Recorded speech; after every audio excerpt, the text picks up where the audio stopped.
Hey, what's up guys? It's Izzy from PowerliftingToWin, and backed by immense popular demand, the #1 program in terms of requests during the review series is Jonnie Candito's 6-week strength program. Now, I was pretty stoked to take a deeper look at this one because I was really impressed by the overall philosophy, thought, and structure that was behind Jonnie's linear program. And he delivered on this one as well. Candito did not disappoint. Now, I don't think I'm ever going to rate a program as perfect, including my own, but in my opinion, this is one of the best programs out there that we've taken a look at thus far for the natural trainee. If you guys are interested in snagging a copy of Jonnie's 6-week strength program, I'm going to go ahead and put a link in the description box to Candito Training HQ where you can get yourself a copy. Now, if you guys use this program and you find yourself making all kinds of gains, then please show your support and appreciation for Jonnie by considering making a donation. I mean, I have personally released my own free program as well, so I know the amount of time and emotional energy and thought that goes into doing a release like this. And your guys' support is the reason why guys like Jonnie and I can continue to make this type of content for you and make it completely free. So, again, if you guys find yourself doing well on the program, I implore you to just at least consider making a donation to Jonnie and for all his hard work. Without further ado, let's begin our review of Jonnie's 6-week strength program. As per usual, we're going to start with a little bit of background and context. So, for those of you guys who don't know, this program is actually what Jonnie uses to prepare for his powerlifting meets. So unlike your typical theory spouting guru program that nobody's ever used before it's written, this is what Jonnie actually uses to prepare for meets. And that's pretty significant because Jonnie is one of the best raw, drug-tested powerlifters in the entire nation as a junior. In fact, he's representing the USA at IPF Worlds. In other words, for you natural trainees, this is a program designed by a natural, for naturals, and field-proven, field-tested to work at a high level for naturals. You've got a legit, solid pedigree behind this powerlifting program. As far as the actual program goes, it's relatively complex, so I highly recommend that you guys grab a copy of the spreadsheet from Candito Training HQ, as it's really going to help you to understand what's going on a little bit better. Nonetheless, the following graphic is kind of my extrapolation of the spreadsheet into an image that you can look at all at once. Alright guys, I know this is a bit hard to see, so you're probably going to want to full screen this to follow along for this section. Now, I do want to explain a little bit about this table before I talk about the actual program. Where it says squat 1 and deadlift 1 is the same workout. Similarly, squat 2 and deadlift 2, also the same workout. However, bench 1 and bench 2 and bench 3 are all 3 different workouts. So the percentages and reps listed here are for different workouts within the week. So you'll notice that week 1 has 5 workouts, week 2 has 5 workouts, weeks 3 and 4 are only going to have 4 workouts, and then in week 5 you only have 3 workouts. So with that in mind, let's go ahead and explain what's going on here. As you can see, the first 2 weeks, which Jonnie calls the muscular conditioning phase, are of course higher rep in nature. This of course means the intensity is a bit on the lower side. However, unlike so many other typical American powerlifting programs, which confuse hypertrophy phases with bodybuilding, Candito still has you doing your muscular conditioning with weights near 80%. He retains some specificity in this manner. In this phase, you'll lift 5 times per week with 3 upper body workouts and 2 lower body workouts. In weeks 3 and 4, the program shifts over into a major emphasis on strength. This phase of the program is fairly low in overall volume, but the intensity is quite high. You'll regularly be working at 85 to 90% plus. In fact, you'll notice that the percentages go up by about 5% or so per week. This phase of the program calls for training 4 times per week with a more traditional upper-lower split featuring twice weekly frequency for each body part. Now, the program culminates in either week 5 or week 6. It's up to you. As you can see, week 5 is an extremely high intensity, extremely low volume week where you essentially get to see where you're at. There are only 3 workouts and each is dedicated to testing where you're at on one of the main lifts. If you can get at least a double at 97.5%, you know they've gotten stronger. Typically, most people can only double 95% or so. If you get 4 reps at what used to be 97.5%, you know you've gotten way stronger. In week 6, you have the option of deloading, skipping the week entirely, and going back to week 1, or you can use this week to find your real maxes. It's up to you. As far as planning is concerned, this is a powerlifting program. It's designed to lead you to a peak in week 6. So if you want to compete using Candito's program, just line it up so that meet week lands on week 6 of the program and you'll be good to go. As a program that's designed by a powerlifter for powerlifting purposes, it's going to lead you to a meet peak, which is exactly what we want. As I sort of briefly touched upon already, this program is broken down into 2 general periods. The first 2 weeks are called muscular conditioning, whereas weeks 3, 4, 5, 6 have names like max OT linear phase, heavy weight acclimation, and things like that. So what you're really looking at is in the first 2 weeks, you're building muscle, you're going for hypertrophy, improving your work capacity, and laying a base that the rest of the program is going to help you convert into actual strength gains by using heavier weights. Now this program uses what I would call pendulum periodization. Now what that means is although you have certain periods of the program that are more focused on one quality than another, you never go all the way towards one end of the spectrum.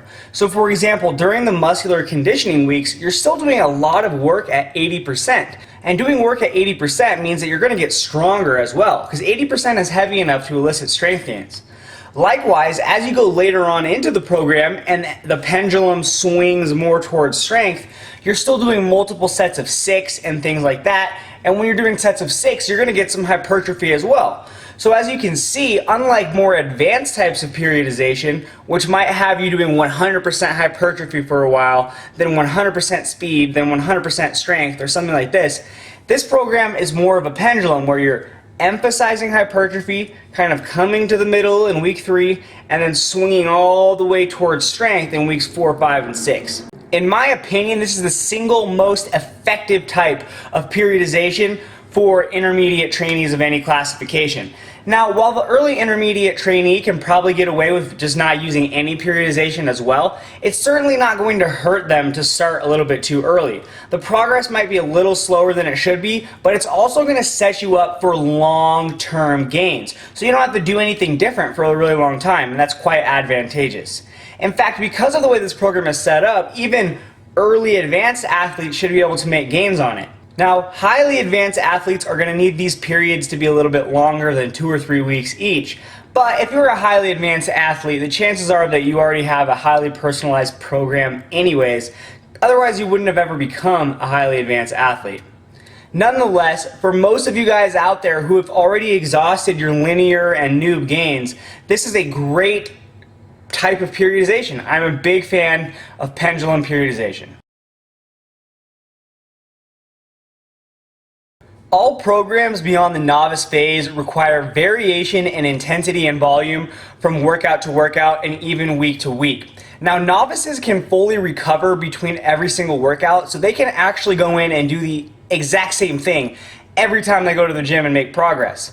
Now, an early intermediate trainee needs at least some variation in volume and intensity within the training week. They might not need any from week to week to make progress, but they still need some variation within that week. Now, if you take an early intermediate trainee and you give them a program which has volume and intensity variation from session to session and week to week, it's not like they're not going to make progress, it's just going to be a little bit slower progress. So with that said, the Candito 6-week strength program features highly intelligent variation in intensity and volume. Mirroring the pendulum emphasis in the periodization scheme, the program swings from high volumes in weeks 1 and 2 down to extremely high intensities and lower volumes in weeks 4, 5, and 6. Let's take a look at the number of working set reps that you do on the squat as an example of what I'm talking about. In week 1, you'll do up to 56 reps on the squat. In week 2, you'll do up to 65 reps on the squat. Week 3, 24. Week 4, 14, and week 5, 4 reps. So as you can see, you start off by hammering that volume and accumulating a lot of reps, and then you taper down over the course of the 6 weeks towards fewer reps and really heavy weights. Essentially what you have going on here is a mini block programming scheme. Those first 2 weeks can be thought of as accumulation. The first week is a bit of an introductory week to get you used to that higher volume, and then you really hammer yourself in the second week to generate a lot of fatigue and build that base. Then you notice in week 3, the intensity steps up a little bit. You can think of this as transmutation because the volume is dropped down to 24 reps, which is going to allow for some recovery, but the weights have also begun to climb. So you're starting that acclimation process to the heavy weights. And by week 4, you're working in the 90% plus range a lot of the time, and the reps drop all the way down to 14. So now you're in the full swing of the intensification phase. And it culminates in weeks 5 and 6 with you either testing for a 1 to 4 rep max on week 5, or if you decide that you want to, you can go for full maxes on week 6. So what you see happening here is that you start off again with that high volume accumulation block. Then right in the middle in week 3, you have a transmutation / transition period where the weights go up a little bit and the volume is cut down a little bit as well. Then in weeks 4 and 5, you go full swing into intensification, where the volume is cut way down and the intensity is jacked up over 90% for a lot of your working set reps. This helps lead you right into the peak of the program in weeks 5 and 6, which is, of course, realization. This is a highly effective, highly intelligent way to organize your programming if you're an intermediate trainee. In fact, it's my absolute favorite way to do it. Now, it's worth noting that if you're an advanced athlete, you'll probably need longer for each block. Like 2 weeks is not enough for accumulation for an advanced athlete. Generally speaking, they'll spend 4 to 6 weeks in accumulation, just as an example. And transmutation might only be a week still, but it's usually 1 to 3 weeks, and then intensification is going to be anywhere from 2 to 4 weeks, and realization will be another week or 2. So you can see that for the advanced athlete, the cycle is going to have to last a little bit longer than 6 weeks in order for them to produce, a new peak and to get performance gains. But for those of you guys out there who are intermediate trainees, because let's be honest, advanced athletes usually already know what they're doing. For those of you guys who are intermediate trainees, this is a really great way to do it, and it's how I would personally have you do it if I was designing my own intermediate program. One of the things that I really love about Jonnie's programs, this one and his linear program, is the way that he handles assistance exercises. Unlike so many other American powerlifting programs, Jonnie doesn't inundate you with a bunch of mostly distracting, mostly unproductive bodybuilding style assistance. There's way too many of you guys out there that think this stuff is more important than it really is. For training economy purposes, especially as a natural lifter, you just don't need that much. And in fact, Jonnie doesn't encourage you to do very much, if any, lower body assistance. And besides maybe throwing in some abs and calves every once in a while, I couldn't agree more with this approach. Now, the upper body does have a bit more structured assistance, but even then, on the exercises that you're given, such as weighted pull-ups or a shoulder exercise, you're not given weights and percentages to use because, again, these movements are not to be treated as important as the squat, bench, and deadlift. There's 2 reasons for this.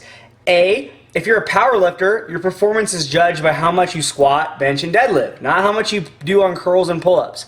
But the second thing is that as a natural trainee, if you're not driving up your big compound movements, you are not making progress. If you're not getting stronger as a natural trainee, you are not making progress. You guys have to let that sink in. If you think it's better for your overall development to have your numbers stall out sooner so that you can do more assistance, I could not disagree with you more, and I think it's one of the biggest mistakes that novices and intermediate trainees make. They think they need tons of assistance exercises because that's what all the juiced up bodybuilders do. You don't. That volume, that recovery is better spent on putting more energy, effort, and just your overall hard work into the main movements. Needless to say, I'm a big fan of the way that Jonnie handles assistance exercises. One of the criticisms that I receive on my programs is that I don't include enough assistance exercises. Well, as I've already laid out here, I don't really believe in assistance exercises that much. But one great thing that Jonnie does is that he gives you the option to do assistance exercises. So if after working your butt off on the main movements, you feel like you can do some more, which you really shouldn't that often in my opinion, otherwise you might not be working hard enough. But if you've done multiple sets of squats and deadlifts and you still want to hit up some leg extensions, you're at least allowed to do that. And so this incorporates some degree of auto-regulation based on how you feel that day, which is a really cool way to do it. And at the same time, he doesn't overemphasize assistance by mandating that you go and do 5 sets of 20 leg curls or something absolutely silly and ridiculous, in my opinion, for natural lifters. On Jonnie's program, most of the volume comes from the main movement, and that's exactly the way it should be. Most of you need to get rid of this brainwashing where bodybuilding style assistance is so critical to making progress. If you're a natural trainee, it just isn't. Let's consider Mike Teixeira, owner of a 2,100 pound total, raw drug tested in the IPF. The guy's benched over 500 pounds, deadlifted over 800 pounds, and squats like 750. So, I mean, you just have to think about this. This guy does not ever do push downs, okay? You'll never see a Mike doing rear delt raises or laterals. And you just have to think about that. Here's one of the best powerlifters in the world, and he doesn't do any of this stuff because he's focused on spending as much of his recovery resources as possible on exercises that give him the most return for that investment. And those are going to be heavy compound movements. Heavy compound close variations of the main lifts is the bread and butter of the natural lifter, and any assistance exercises really should be minimal at most. But again, I like the way that Jonnie handles it on his program, and this whole assistance thing is something you guys are just going to have to learn for yourselves through trial and error. Now, one minor quibble that I have in terms of specificity is I'm not necessarily a fan of the 10 rep sets that appear early in the program, but nonetheless, like I said, it's a minor quibble on a program that rates really well in terms of specificity. As far as overload goes, Jonnie uses one of my favorite approaches, and that is a combination of your basic progressive overload and rep ranges. Now, with the basic progressive overload over the weeks, what you're doing is by increasing the intensity, you're handling heavier and heavier weights. And this serves as the stimulus that forces the lifter to adapt and get stronger. However, at the same time, by incorporating rep ranges into the mix, you allow the lifter to make progress at their own rate. Because if you can add weight and reps, that's awesome. And when you have a rep range, you can really take advantage of the good days, and the bad days don't bury you. With no rep range, you might not get all of your reps on the bad days, so you'll get buried. And on the good days, you have a prescribed amount of reps, so you can't really take advantage of how good you feel that day. When you combine progressive overload and rep ranges, you get the best of both worlds. Overall, Candito's program is excellent in terms of fatigue management. You have intelligent variation in volume and intensity from workout to workout and week to week. You also have different periods of emphasis on different muscular qualities. The block programming structure allows you to recover from the harsh workloads at the beginning of the cycle and then to peak towards the end of it. You're also getting an adequate amount of frequency on the main lifts. Now, there are a few weeks in there where you only do deadlifts once a week and then the other workout is a variation. But hey, at least you're still doing some form of deadlifting, which is better than what a lot of programs out there have. Now, the one serious criticism that I have of this program is that I'm not sure that this is enough volume for everybody. In my opinion, and this does come down to opinion and personal experience, the program could benefit from decreasing the average intensity a little bit and thus increasing the amount of volume that you could recover from. As you get to the later stages of this program, you're not doing very many working set reps. And of course, part of that is just the taper, but part of it is a low amount of reps as well. I mean, just consider this. If you add up all of the squat reps, the maximum amount that you could do in the 5 weeks, and then you take an average, you get between 32 and 33 lifts. Now consider that a program like the Texas method has you doing 40 lifts per week on the squat. Consider that Mad Cows has you doing 70 lifts per week on the squat. And again, that's not at the same levels of intensity that you're going to use on Candito's program, but you can see that the overall volume is a tad on the low side. Now, again, you're certainly doing an adequate amount of volume in those first 2 weeks, but I'm just not sure that as you taper down, you're still doing enough work for everyone to make optimal progress. And that leads us right into individual differences. As I've said over and over again in this series, I really feel that auto-regulation of volume is a critical aspect. Because again, unless you auto-regulate the volume, you're just hoping that the prescription that you give your trainees is getting the results that you want. But it doesn't necessarily work that way. If you tell 2 trainees to do 5x5 at 75%, for one of them, that could legitimately be a deload. Like a Shako guy, for him, that's probably not going to be that substantial. On the other hand, if you take a guy who's been doing 5-3-1 for a full year, and so he really only does 1 work set on the squat per week, and you give him 5x5 at 75%, he might be crippled for 10 days. So if you're not accounting for these individual differences in volume needs, in my opinion, the program just can't be 100% optimal. Now, to be fair, Jonnie does include some auto-regulation because the program features AMRAPs and rep ranges and other things that kind of allow you to take advantage of how you're doing on that day. But those are more intensity-based auto-regulations versus any kind of volume auto-regulation. Criticisms aside, as we've already discussed, Jonnie does include auto-regulation in other ways.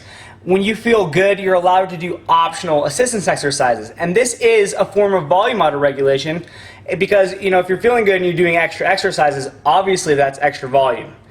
Nonetheless, overall, on the main working sets, I think that the biggest criticism I have of Jonnie's linear program and this one is that there's no auto-regulation present. And overall, I feel like this lack of volume auto-regulation is really the only serious weakness with the program. As I said at the beginning of this review, I feel like this is a rock-solid program.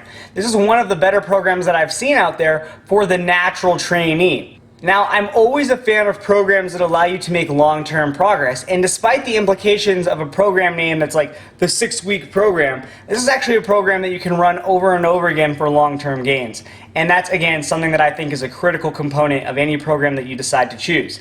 Can you make long-term progress? And the answer in Candito's case is yes, you can. The other things that I like about this program is that the frequency is adequate, especially for the natural lifter. The bodybuilding nonsense is kept to a minimum. The specificity is really high. The overload is managed, in my opinion, in an intelligent way. The fatigue management structuring in terms of the block style programming is really good. You get to incorporate rep ranges, and there's some auto-regulation in terms of what assistance to do and what assistance not to do. And again, it's just a rock solid program. As I said, I think the one missing ingredient here is the auto-regulation of volume on the main work sets, on the main movements. I think the program might be a little bit light on volume for some of you guys out there. I think some of you would benefit from higher volumes. In conclusion, I would have to say that I do recommend this program to the natural intermediate trainee. If you're one of those guys who's already exhausted your linear gains or your noob gains, and you've tried programs like Mad Cows or the Texas Method and they just don't work for you anymore, this would be a great place to turn for your next program. And in fact, if you're smart and you study the RTS principles, you should be able to figure out how to auto-regulate this for yourself. It's not that hard. Again, I just want to remind you guys that if you want to pick up a copy of this program, check the description box or just head over to CanditoTrainingHQ.com, and the program is completely free. If you do try it out and you do a 6-week cycle and you get some gains, consider making a donation to Jonnie for all of his hard work. I mean, the guy puts out an awesome program. He deserves to have a little support, in my opinion. Just my opinion. You guys can do whatever you want to do. But again, overall, I'm a big fan of Candito's 6-week strength program. Alright guys, we're getting really close to the end of the programming series now, so if you have any final requests, be sure to make them. Now, I'm only going to consider adding programs to my review list if there's like a dozen of you guys asking for it. But maybe there is going to be a program that I forgot about that a lot of people want to see. So if you have any final requests, make them now. I'm making no guarantees as to adding more programs, but if there's a lot of you asking, like I said, I will consider it. Now, the next program that we're going to take a look at is not really a program at all. It's more of a method, and it's the Bulgarian style of training.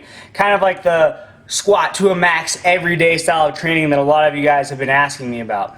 And again, this is going to be one of the final reviews, so make sure that you get in any requests that you do have. I'm really looking forward to reviewing this Bulgarian style training. As a lot of you guys know, I really am not that big of a fan of it, and so I'm going to get a chance to explain why I think there's a balance between low frequency and high frequency that everybody needs to strike.